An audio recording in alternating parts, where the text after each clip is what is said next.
All right, welcome to Epistemic Violence, Episode 3. We are the #1 podcast run by French marksmanship instructors.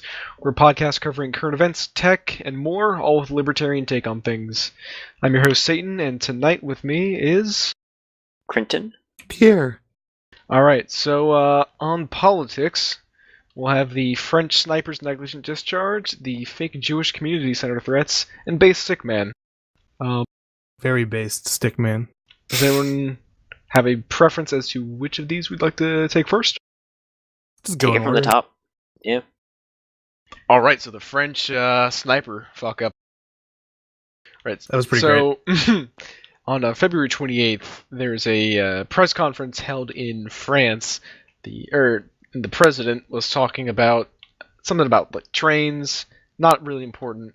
And then one of the snipers on the security detail negligently discharged his firearm and hit let me check, I think it's a bartender and some other person. They passed through the bartender's leg and into the other person's cap, and they were both okay.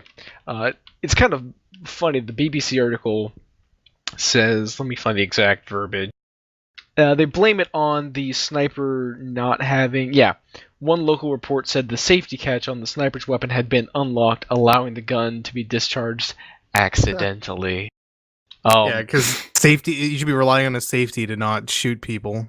Yeah, this is basically the French sniper was retarded and didn't keep his booger hook off the bang switch, as is sometimes said.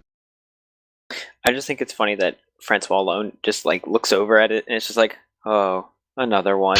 And then this, pauses and then moves Takes on that with the speech. days without a terrorist attack in Europe, resets it to 0.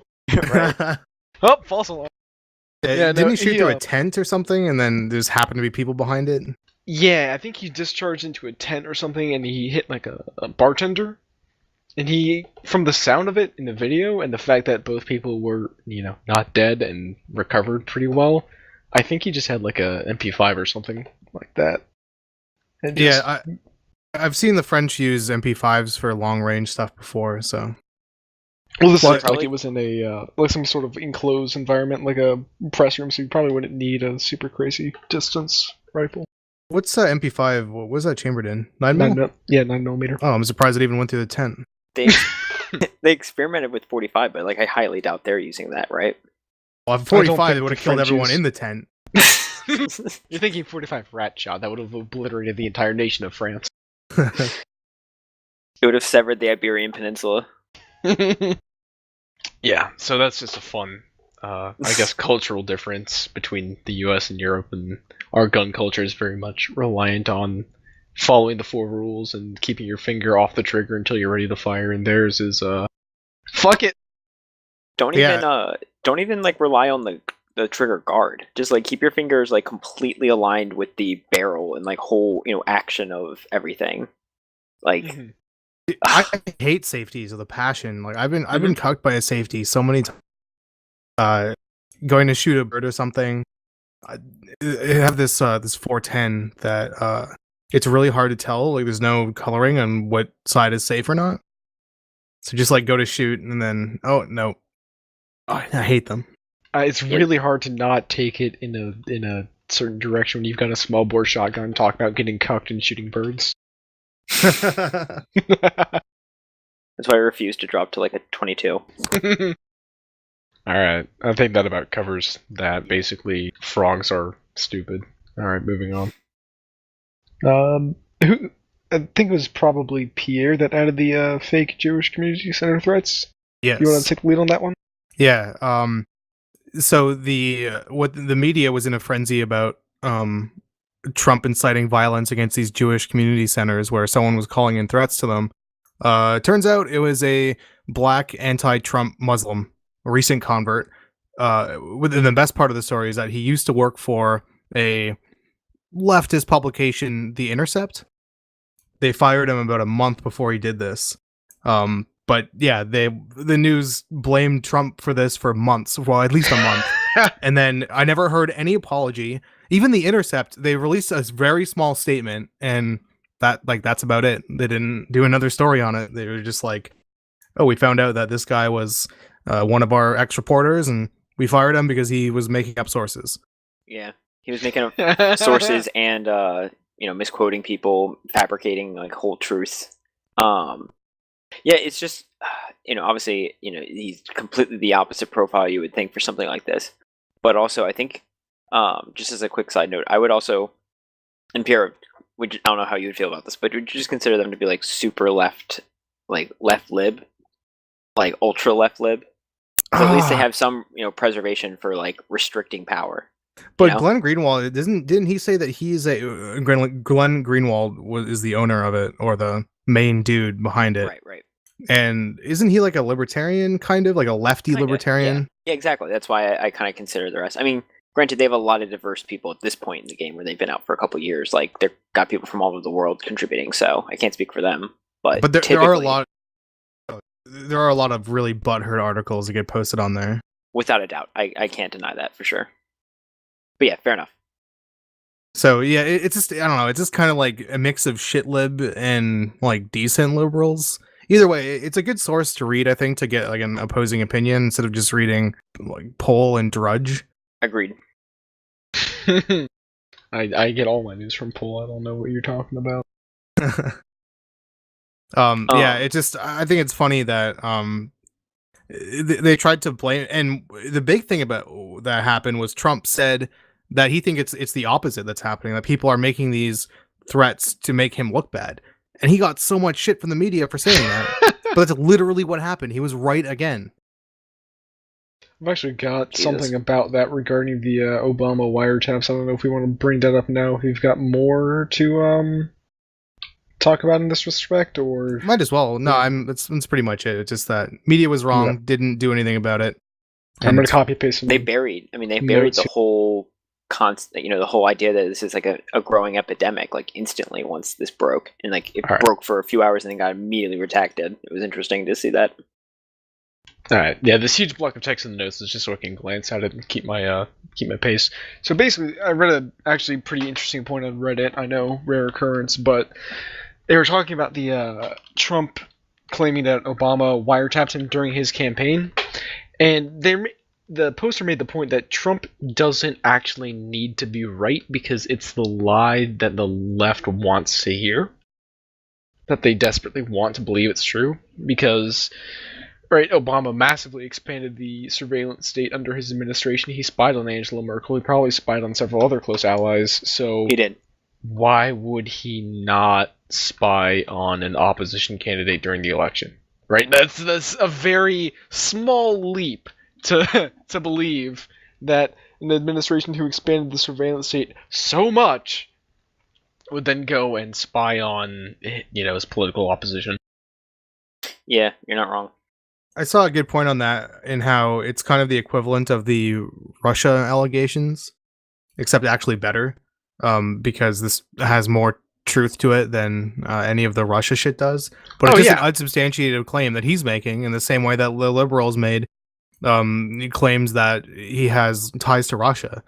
Right, but this doesn't need to even be true, though, right? Because yeah, liberals know, Obama did a lot of surveillance, and so in the back of their minds, it'll just be nagging at them. Well, most of the posts I saw about it wasn't even denying that it happened. They're just like, well, that means that Trump was being targeted by a FISA court.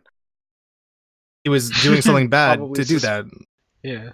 You probably suspected it for years, but you didn't really know, and now you do know, and now you have to deal with it, and that's terrifying. But I think this is just another level of another level 40 chess. 40 chess move of the week recap. We're a chess podcast now. The play-by-play recap. Oh, absolutely. I'm still getting texts from my fucking networks partner about this project. Jesus. We'll get into that later, though. Shall we talk about Vault 7? No, dude, base Stickman. Yeah, the Fallout. Pardon me. Fallout 4 melee build IRL. All right. For anyone who doesn't know who Base Stickman is, he was a guy at the Berkeley protest. He was actually a member of a right-wing group called the Proud Boys, which is like people who listen to Gavin McInnes's podcast, Uhuru. Yeah, so he just apparently while he was at the protest, he was using this big piece of lumber to kind of like poke at people that were charging at them. But the main video that came out was him taking it and just breaking it over some commie's head. It was a beautiful thing to watch. I saw one gif of it that remix to look like an RPG, and it said the damage is like 9999.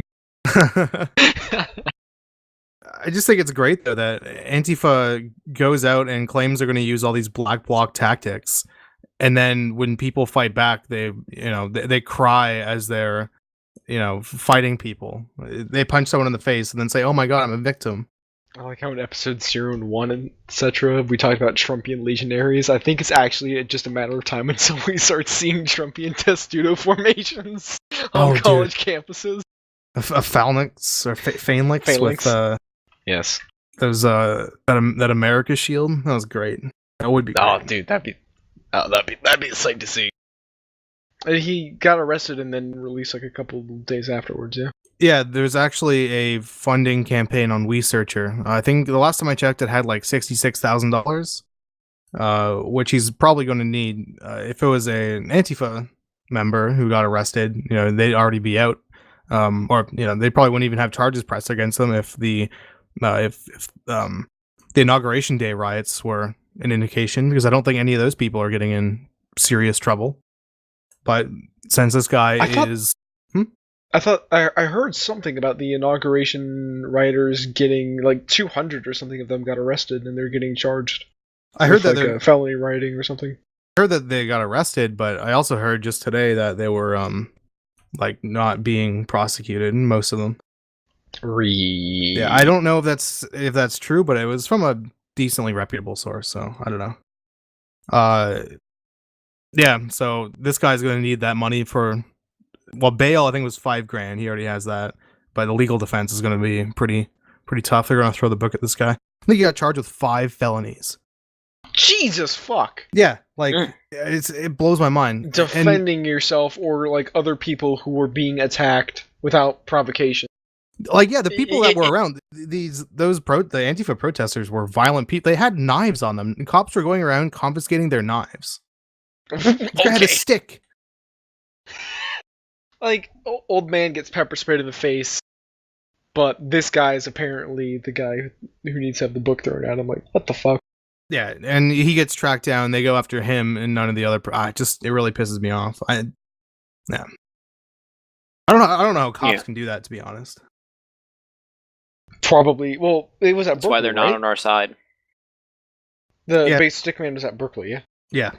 Well, the Milo thing, the police got told to stand down, so they probably got orders from the police chief to just go and let the commies do their shit and just take lethal weapons off them. It's sickening. I mean, I don't. That's just speculation, but it seems quite likely based on a pattern of behavior. They've been told to do. Well, police departments have been told to do that before, right? In San Jose when the Trump protests were going on, I believe they were told to stand down. A bunch of people got the shit kicked out of them. They needed to be told to open fire. Speaking of Bay Stickman, another guy in that group, Proud Boys, was attacked in the Milo Berkeley riots. And as far as I know, none of the people that attacked him, it beat the shit out of him. Nothing happened to them. They're all free. Apparently someone that I think Wrong Opinion knows got like a concussion at the Berkeley thing recently, where Bay Stickman was. Like Antifa just beat him down and gave him a concussion. Jeez. Yeah. And that Make Bitcoin Great Again girl who got fucking pepper sprayed in the face. Yeah, dude. Nothing happened for her. Yeah, Bay Stickman's gonna have the book thrown at him. It's terrible. Well, when he gets out, he'll be our Centurion. Yes. I think that about rounds up politics. Yeah. Which, fairly interesting movie. Not too much to talk about. We'll move into tech, though. We'll start with the big wall up, Vault 7. Who would like to take the lead on this? I haven't been following it too closely. Pierre, take it away. Yeah, so I think a couple days ago, WikiLeaks tweeted out this torrent saying, on Tuesday, we're going to release the password for it. And that's what they did. And it contains a bunch of material about how the CIA is using exploits that they found and not disclosing them to the manufacturers, which I believe they said they were going to do, and using that to compromise people's hardware. So I know one example is they have a backdoor into Android phones. It's not actually, no, I shouldn't say backdoor. It's not a backdoor. It's just exploits that they have. And yeah, so they can access your phone, they can access your computer, even on Linux. They had a couple Linux exploits, and the worst one of all is they went after MikroTik routers, which is like a corporate enterprise level router. Yeah, that they're going after. But they never disclosed any of these to any of the manufacturers. And I think they actually declassified, or some of the programs they were using were declassified, because if they don't declassify them, they'd be charged with putting classified material on the internet. So they can't actually use them unless they're declassified. And from what I understand, the CIA basically just released them accidentally or lost control of the malware. Now it's out to every government and individual who wants them. Yeah, I don't know if it's necessarily available to anyone that wants them. I think it's just being passed around in American, specifically hacking circles, which is apparently that's how WikiLeaks got a copy of this. So yeah, it's terrible. I really hope that more of the source code and or any of the vulnerabilities are released so they can be patched, because that is absolutely ridiculous. Now, this isn't so much of a big deal for mass surveillance. This is very specifically targeted attacks. So the average person isn't going to be affected by this, but it's still insane to think that they're doing this. It's largely like sort of deep state fuckery, right? Yeah. Like it's not so much backdooring and getting metadata from everyone's phones. It's things that would specifically be used to gain access to an individual's device, add data. And I read somewhere, I don't know how true it is, that they can falsify signatures, and so they could basically plant digital evidence on people and then use that against them. Yeah, I'm sure they could. Yeah. The biggest takeaway I also got, more than just even the individual components themselves, was just the fact that there's a segment in the Reuters article that I was reading that was covering the overview of it that mentioned how the CIA in its own memos and whatnot that were leaked as well show that the CIA knows and is very much aware that it's lost massive control over the actual guarding of the actual code for these types of exploits, or the actual procedures to execute these types of exploits.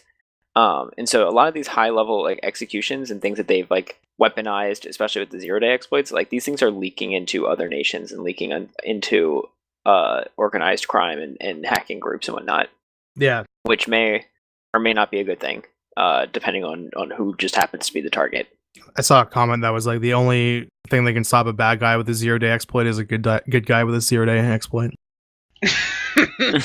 Another thing that's really crazy about this too is that classifying the CIA as the deep state and understanding what that means, in they're going to be there for a lot longer than any elected official, is really bad, because that means if the CIA has this capability, they can go after anyone that is upcoming in politics and target them with these surveillance methods and find all the dirt they want on them and release it.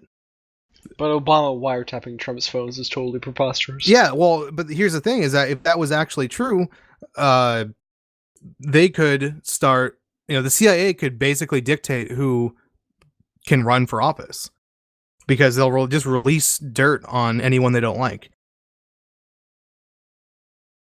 It's really, really scary, even if you still think democracy is a good thing, which, reconsider that. Spoiler alert, it's not. Which, reconsider indeed. Yeah, you'll need some Hoppe and or Rothbard. Yeah, this is what they can do. They're going to be able to dictate who. They don't need to rig elections. They can rig candidates. Which is sort of indirectly rigging the elections. Yeah. But, people still get to cast their vote and think that they're doing something good. I suppose if you took a Trump strategy to it and be like, and just own it and say, you know what, CIA is a bunch of spooks. I don't give a shit. And that's what I'm going to do. I think people could respect that because they probably don't like a shadowy government organization with no oversight deciding who becomes president. I feel like there's still enough of that will left in the United States to be able to counteract that with enough charisma. Yeah. But I don't think any sort of Gary Johnson type character could pull that off. That's racist. Gary Johnson type clown. To rewind a little bit back to politics, I heard he's not running anymore. He pledged to never run for president again. Oh, thank God. And thus libertarianism was saved. He was just the worst. God, I know. My favorite clip of him is him being questioned on, was it economics? I think it was his tax plan. Like, the reporter threw some, like, general, well, some people have criticized your tax plan kind of question at him, and then you go ahead. Yeah, he just rages out, and he's like, I can't remember what he said before, but it ended up in like, I talked about legalizing marijuana. That's a leadership. Yes. Like, literally. The reporter had to ask him, like, I'm sorry, what does that have to do with the question at hand? Oh, it's leadership. It's leadership. Dude, weed, LMAO. Any more Vault 7 comments?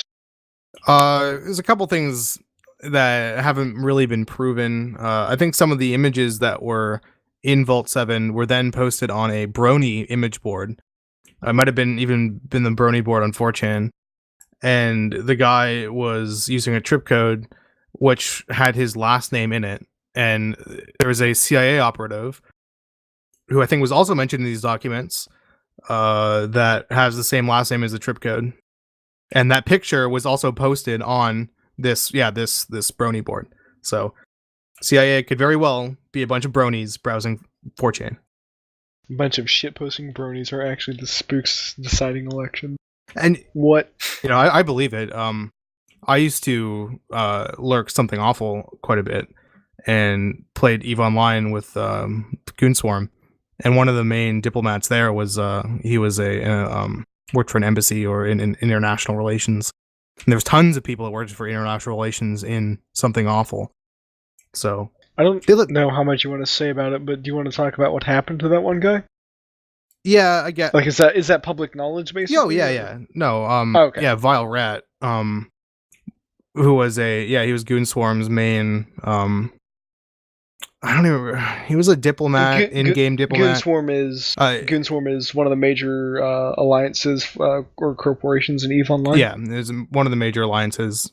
I don't really know their state much anymore. I don't play too much, but they just lost a war. Anyway, he was in Benghazi when that happened. He was one of the people killed there, and he was on EVE at the time, saying like, "Oh shit, people are swarming like my building. Don't know if I'm going to be able to make it to, make it till tomorrow, basically." And he didn't. Oh shit. Yeah, rest in peace, Vile Rat. That was some bad shit.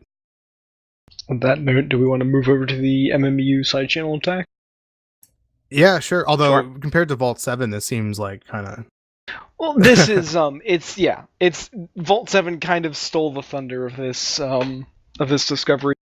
All right, so let's start with a quick rundown. So MMU is the memory management unit. It's on the CPU. It basically, like what the name would imply, manages the memory for the operating system.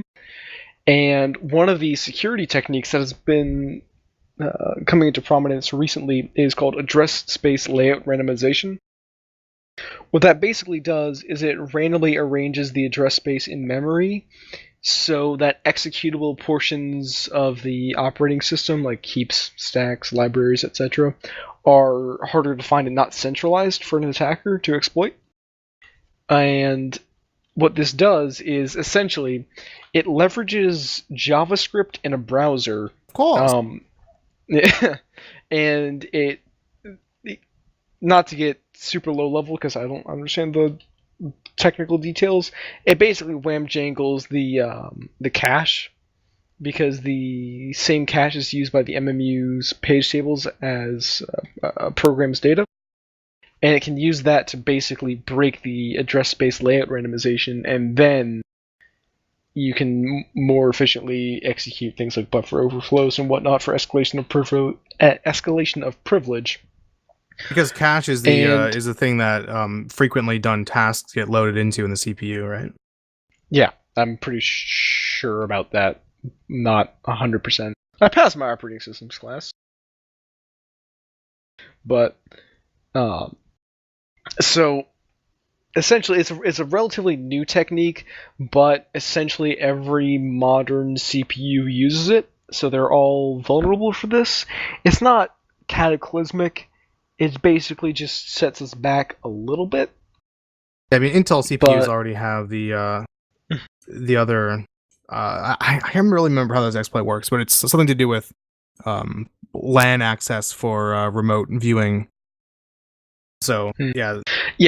This is basically more for like a buffer overflow type attack. Okay. So you can escalation of privilege your way to victory. CPUs need to. It's kind of crazy now. We need to focus on hardware for security when in the past it's most of the focus has been on software. Yeah, it's interesting. So we need open source hardware. Open source anti-tank mines. Stallman would be proud. I've never installed GNU/tank mine. Alright.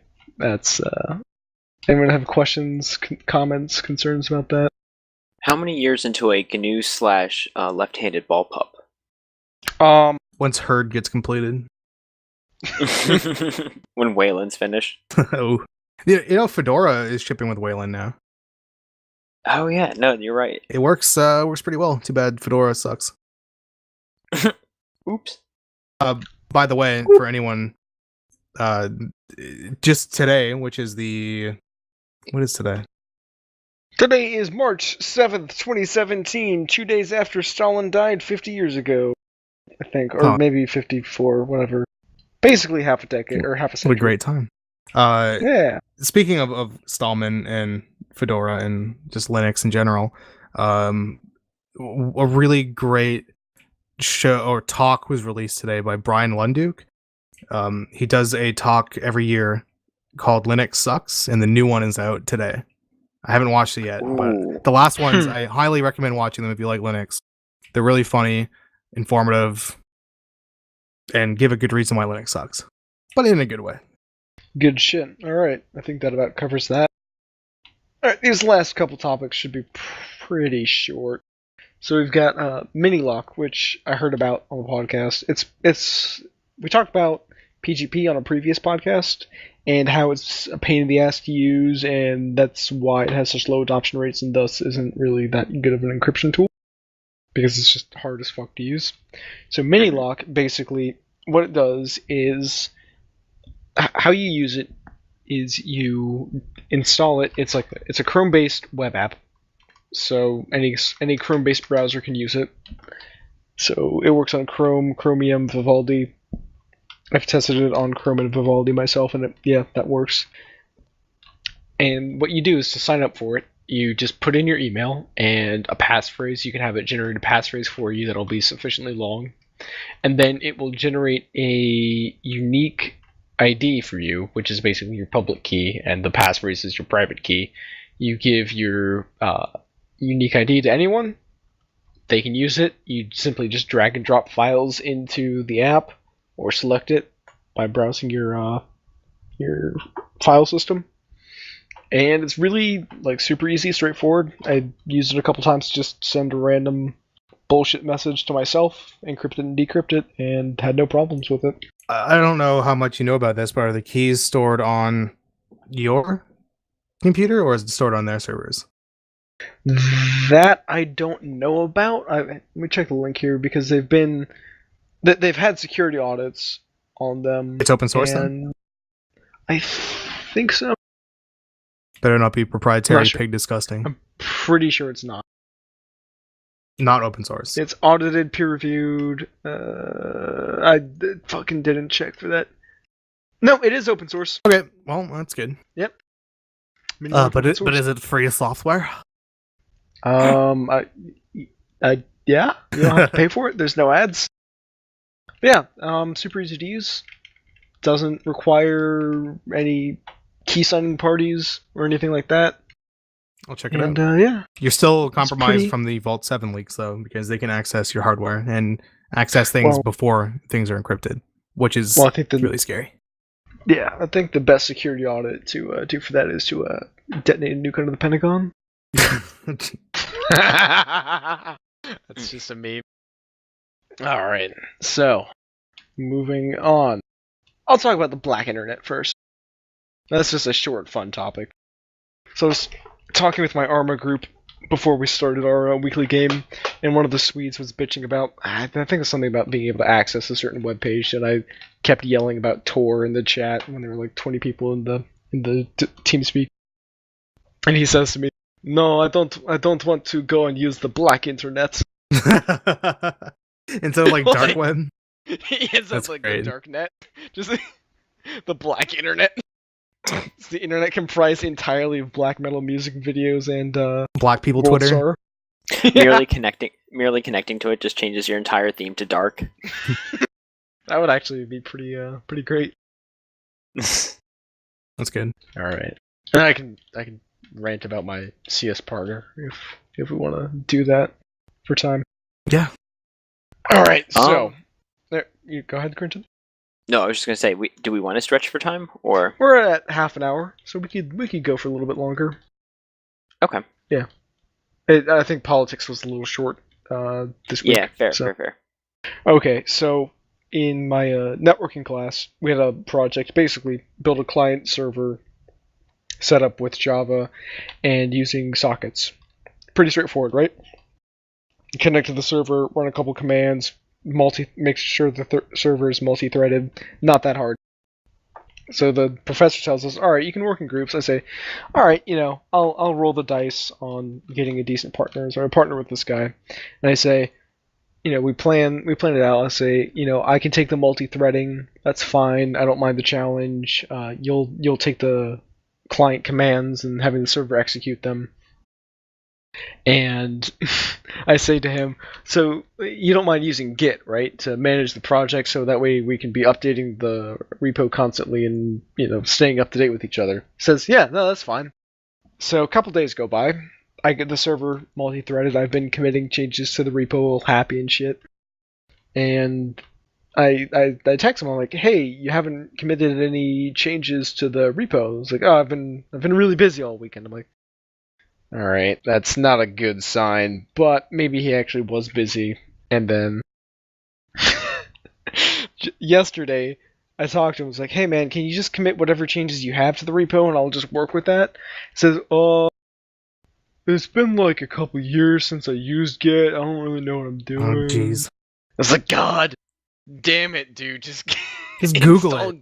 Just Google it. Install Gitkraken. It's super easy. Just whatever you've got, I'll fucking manage the merges. Just, oh my God. And he's like, yeah, we'll present it on Wednesday.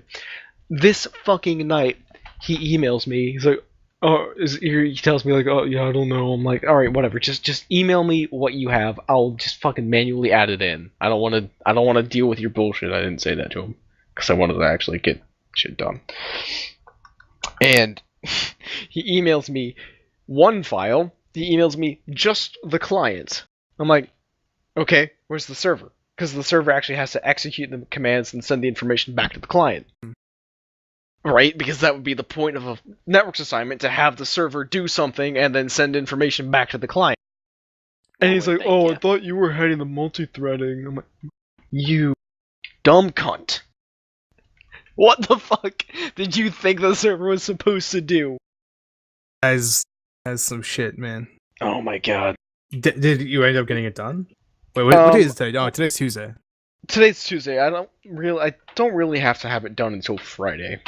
I want to try and present. I don't know if I can code tonight. I might just do it tomorrow morning. He said Wednesday, but it's probably gonna end up being like Thursday to handle his bullshit, and I'll just ask my professor to let me not work with him again in the future. Because multi-threading is the hard part too. Yeah, and I did the multi-threading in like an afternoon. It was really easy. Man, that's terrible. Yeah. I really did they teach you how to use like CVS or Git in school? Like, is that a thing? No. Oh, hey Dolce, we're doing a podcast right now, but you're welcome to stay. They don't. I haven't had a class that actually goes over using Git. before. I just learned it on my own, and I know the basics of Git because I'm not a fucking retard. Well, it's literally like set up your SSH keys, git add, git commit, git push. R.I.P. Delj. Yeah, it's really simple. Okay, I guess Delj connected back again. Shit, Delj, say something or get the fuck out. Free normies, get out. All right, your lips are lighting up. Hope we can't hear anything. Anyway, yeah. That's some shitty. Yeah. That's a shitty And like, there's even like really easy to use GUI applications for Git, which, I mean, learn how to use the command line. Don't be a plebeian. But if you absolutely hate using the command line, Git Kraken's really nice, and it's free, and it's pretty. I've never used it. Like, oh god. Yeah, it's pretty nice. What is it? It's a GUI? Yeah, it's a GUI. Disgusting. I don't know if there's command line applications for it. I might sound retarded right now, but there might be. There might not. So what's I guess that's good. What's the next topic? Next topic, we can just go into the dream hallucination. Yeah, what's that about? Alright, so last night I went to sleep and then I woke up at some indeterminate point in the night. I don't know when it was. Probably like 3 or 4 in the morning. And I see 2 other people in my bed. I'm like, what the fuck? I wasn't drinking last night, so that couldn't be it. And I reached. I was very awake. They looked very real. They didn't look blurry or anything. I reach out to like try and touch one of them. Can't move. And no, I could move. I was moving around. I reach out, trying to touch one of them. I touch one of them, and they just disappear. I'm like, oh, okay. I guess I was just dreaming.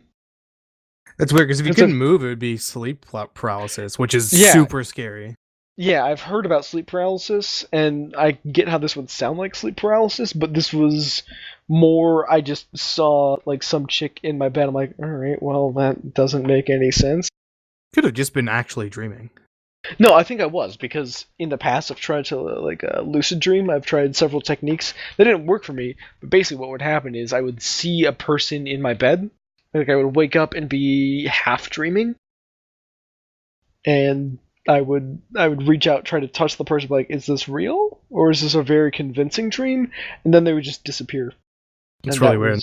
Just kind of what happened. I used to try to lucid dream until I had sleep paralysis, and it scared the shit out of me, and I was like... That sounds like a bad time. Yeah, and I was like, yep, I'm never doing that again. Yeah, sounds like a bad trip. And I'm a pretty anxious person when it comes to stuff like that. Like, I get freaked out over everything. So I was, oh man, that was not a good time. That was bad. Yeah, no thank you. All right. Was that any other topics? Or? Anyone else? Yeah, Crinton, you think of anything? Pierre, think of anything? Delj, do you want to actually speak? Or do you just want to be a silent audience member? Oh, are you guys doing a podcast? Yes, notice how this channel's titled Podcast Recording? And we're recording. No, I just see the gas chamber. Where is Switch? I'll package that and send that to Switch. No, I got let's nothing. Not explain. Let's not that. explain the context of that. Yeah, don't. Let's not. Okay, that's fantastic. All right, I think that's a good way to end it on. All right, yep, that is a good ending note for this podcast. All right, well, Epistemic Violence Episode 3 with special guest Delj. We out. Works for me. Peace.